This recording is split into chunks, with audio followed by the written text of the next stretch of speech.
I'm Steve with Game Time Canadian Cooking, and today we're in Petrolia, Ontario, and I have the pleasure of being in the kitchen with my brother and sister-in-law, Luke and Sherry, and they're going to be sharing with us their wild game deer stroganoff recipe, which I'm really excited about.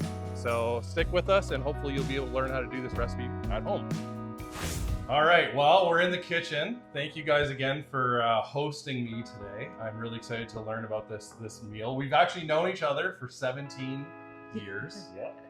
And Luke and I have had a lot of amazing hunts together.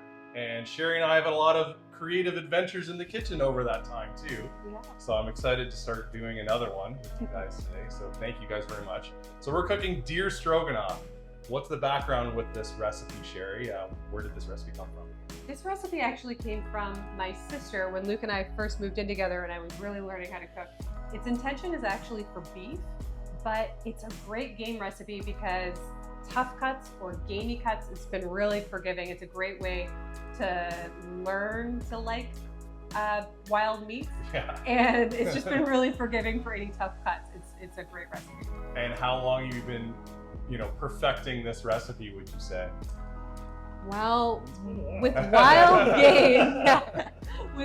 game, probably 7 years. Okay. Yeah. And Luke, you've been hunting a lot longer than that. How long have you been hunting for?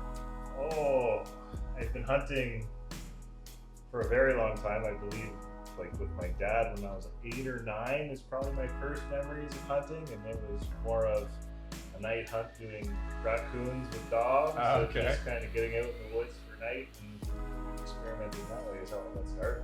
Cool.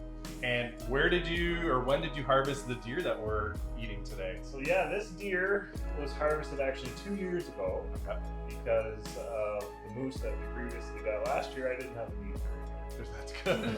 That's a good problem that is we a good had problem last to have. year. It was a full freezer. So this came from actually my very first archery buck that I got with my compound bow. So it was very special to me. It was in late December of 2022. And here we are cooking it. Probably one of the last pieces of it tonight. Oh, It is. I'm extra excited now. That's great. I do remember that hunt, so that was cool. Well, let's get started, Sherry. What do you want to give us kind of like a rundown of what we're going to be doing here today?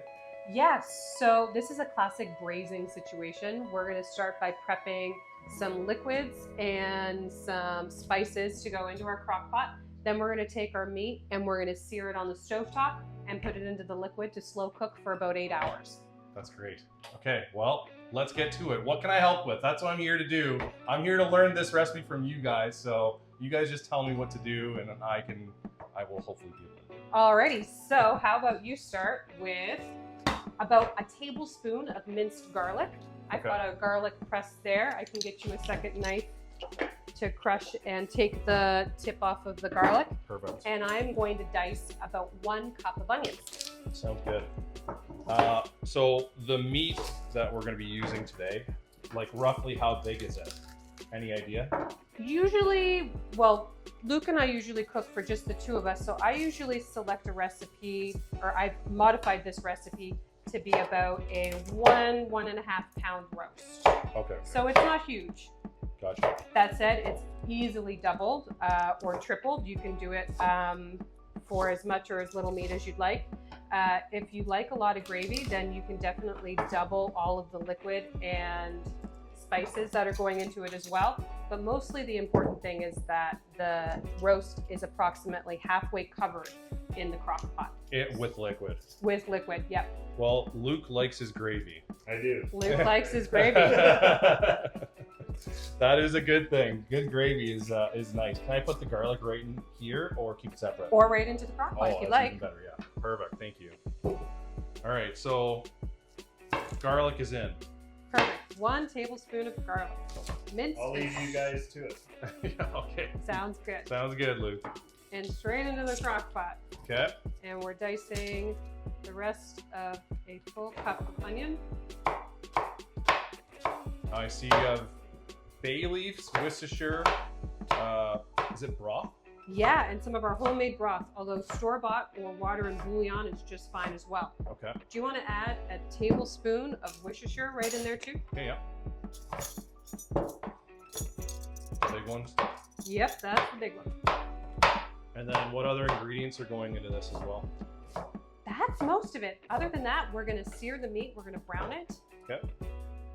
And it gets added right here to the onion, broth, a little bit of cooking sherry, bay leaf, and a touch of our homemade mustard actually. Oh, sweet. Yeah. That's cool. So a little more than a cup, but who doesn't like onion? Especially when it's cooked down with a nice wild game, it's gonna be good. So That's right. that's awesome. So we're gonna continue and we're gonna add a cup and a half of broth. Okay. This is our homemade, but store-bought or water and bouillon is just fine. Chicken broth? This is actually, we call it brodo, so it's actually mixed meats with a little bit of an Italian spin on it. Oh, perfect. So that's 1 cup. We're gonna add another half a cup there. Okay. This isn't an exact science. It's a pretty forgiving recipe. I was gonna say, usually broth is pretty forgiving, so Yeah. that's fair. We're also gonna add about 1/3 of a cup of cooking sherry. Okay. But cooking wine will also work if you don't keep sherry in the house. Nice. About 1/3 of a cup there. Okay. We're gonna add 2 bay leaves. I'll let you do that. And we're gonna add a tablespoon of mustard. This is actually our homegrown, homemade mustard, but ideally you use whole grain or a grainy Dijon or a hot mustard, something with a lot of flavor. Okay. So we're gonna add about a tablespoon, which is the last of this jar. You guys there might be as the well. first people ever that I've ever met that's made homemade mustard, so I'm pretty impressed. It's a labor of love. You need a lot of those little seeds to grind up to make into mustard. But a normal Dijon would work though? Absolutely. Okay, cool. Grainy Dijon mustard or anything that has a little more flavor. Ideally not yellow mustard, but yellow mustard would be fine too if that's what you have. Okay. Awesome. Alrighty, so that's everything we're gonna put into the crock pot. Sweet. It's onto the meat. Okay. This is thawed. It came out of the fridge just a little while ago, but it is damp, so we're gonna dry it off. The rule of thumb is if you want anything to get crispy or brown, it's not gonna happen if it's damp and wet. Yeah, okay. Yeah. That sounds about right. So for this recipe, we're actually gonna tie it up too. This is I think it's a flank cut, so Okay. it could fall apart a little prematurely. So we're gonna tie it up just like a traditional roast. Luke actually taught me how to tie knots. Not very well because I just tie lots of them now, so I don't know. That's the saying, right? If you don't know how to tie knots, tie lots. Is there a technique to this or what? Well, it's a traditional roast wrap, so we start with a simple knot across the top with a long tail and a short tail. We're gonna bring the short tail up to the top, fold it further down, wrap it around, tuck it underneath, kind of like a Christmas present. And we're just gonna do it a couple of times. So we're gonna bring it down one more time, tuck it back and behind, bring the short tail, flip it over, bring the two together.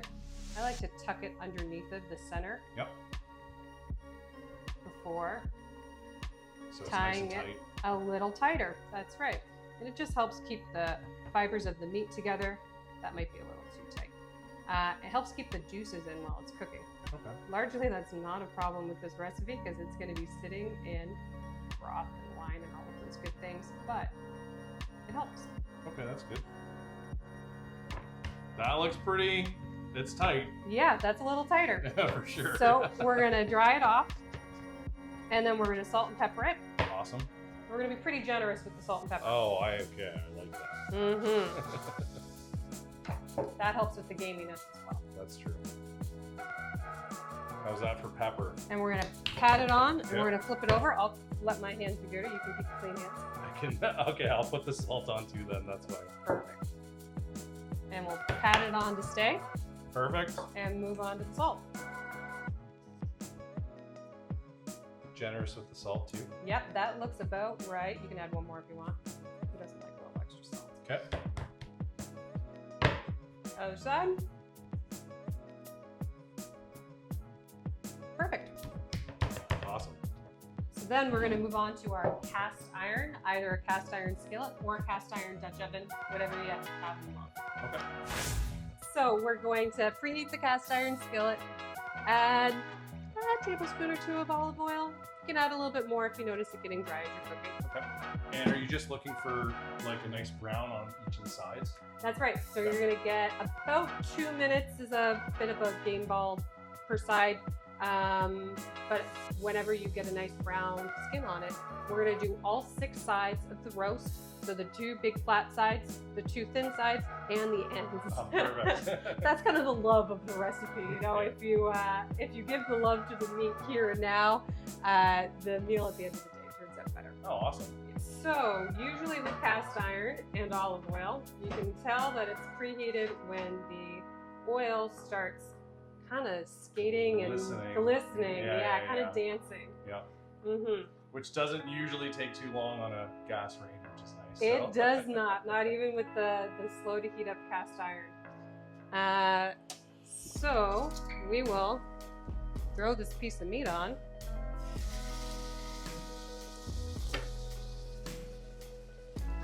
And let it sizzle and simmer for about 2 minutes per side.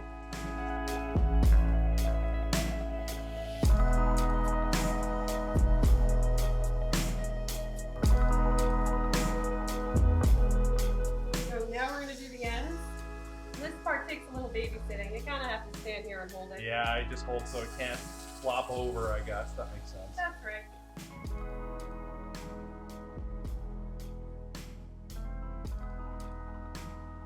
All right, we've got a nice brown crust on all the sides.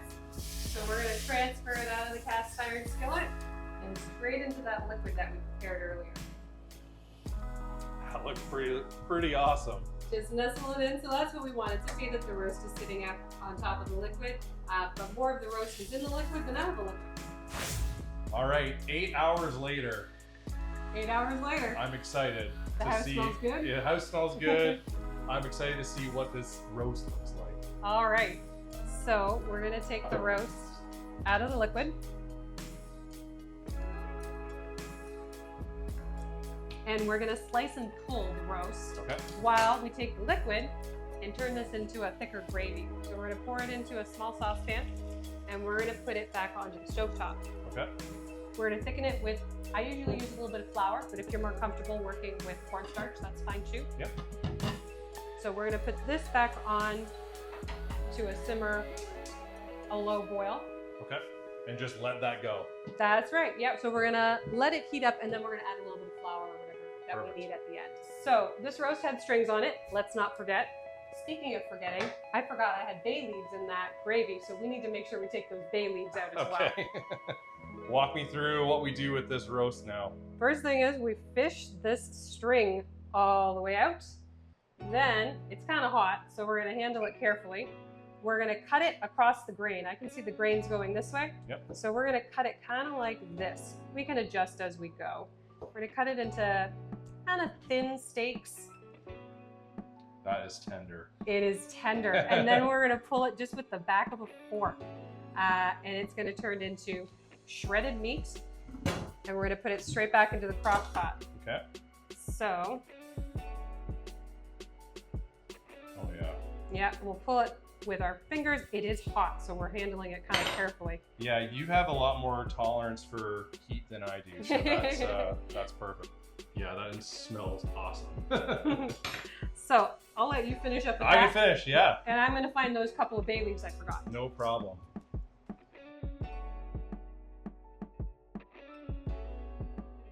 Well, this looks incredible. I'm pretty excited. What do we do next? Last thing to do is a little taste test and see if it needs any more salt and pepper. So I'll gladly help with that part. I don't mind at all. I think I could use just a little bit of salt and pepper. Super tender though. Mm-hmm. That's awesome. And remember, it's going to get slathered in gravy when we're done as well. How can I forget that? That's the best part, for sure. So we're going to give a generous pinch of salt and pepper, but to taste, Just to whatever taste. you guys like. That's fair. And then toss it around a little bit. And set it aside. And set it aside, and we're going to take a look at the gravy. Cool. All right. We're going to carefully add a tablespoon or two of flour. Oh, and sift it too. We're going to sift it. We're going to try to keep the lumps out. Mostly, we just really want to get it thick. Okay. But the heat helps for the flour to actually do the thickening. All right, so while the gravy's doing the last of the thickening, we talked about serving this 2 different ways. Normally we don't do 2 different ways in one night, but we love it 2 different ways. Especially for leftovers. That's right. That's also a good way to switch up if there is leftovers.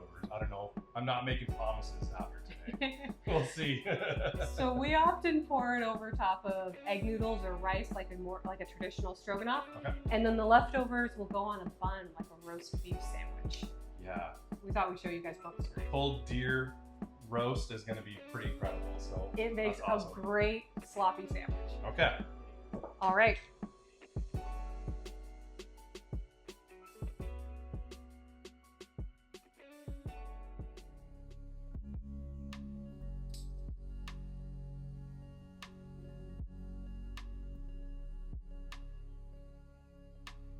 All right, so the deer is beautifully resting over here It's with done. all the gravy. That's amazing. Yeah.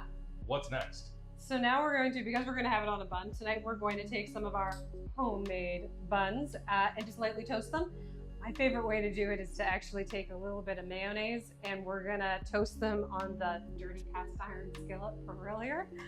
Dirty with the good stuff. So with the venison that we had cooked a little earlier. That's okay. right. So, you know, if you've got a tasty, dirty cast iron skillet hanging around, that's just fine for this. Perfect. So we're going to take a little bit of our homemade garlic mayo. We use this on Caesar salad dressing, and even nice. sometimes to dip our pizza in. Cool.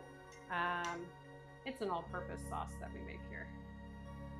And we're going to lather up each of the buns, and then we're going to throw it onto that hot skillet. When we're done, we're going to load some of the venison on these buns and dress it with a little bit of grated cheese. And I like hot pickled peppers, but I also brought out some sauerkraut. So whatever you guys like. From the garden. That's right, the sauerkraut nice. from last year's cabbage, and I guess the hot pickled onions are as well. Cool. Mm-hmm. Alrighty, so these are gonna get onto the cast iron.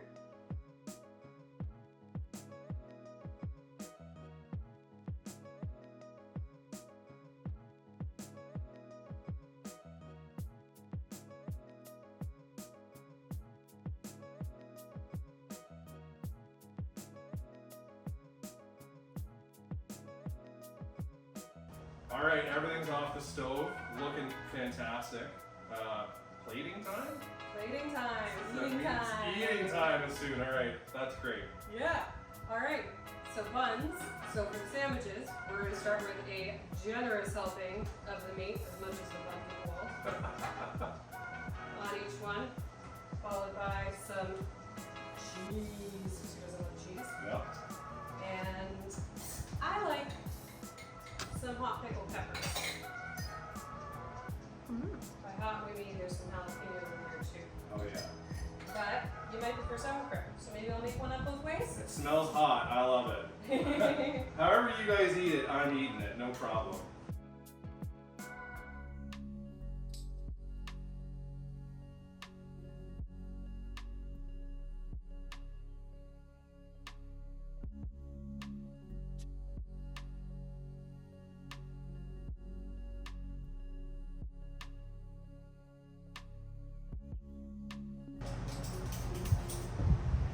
So, bed of egg noodles.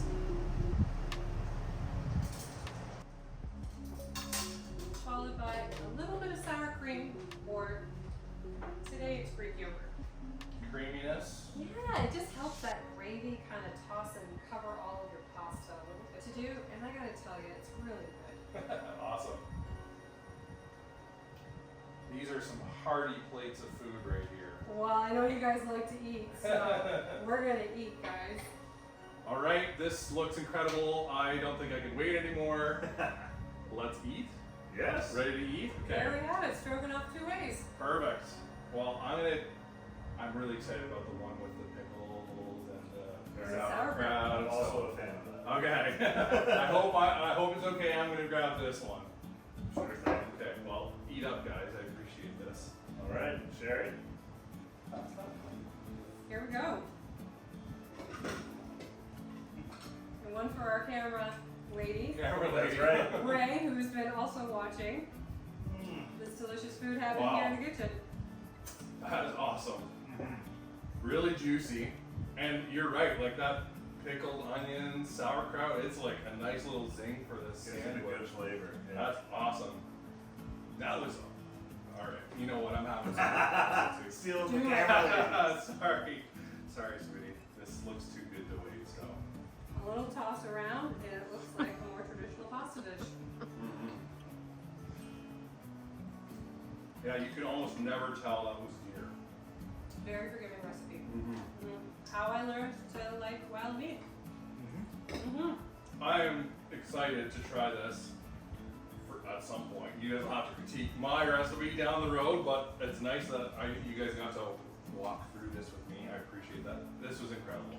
Thank you guys again for the meal. I can't thank you guys enough for being my first guest. I knew that I was really excited when I started this whole idea that you guys, I wanted to be my first guest. Well, we really appreciate that. Yeah, no problem.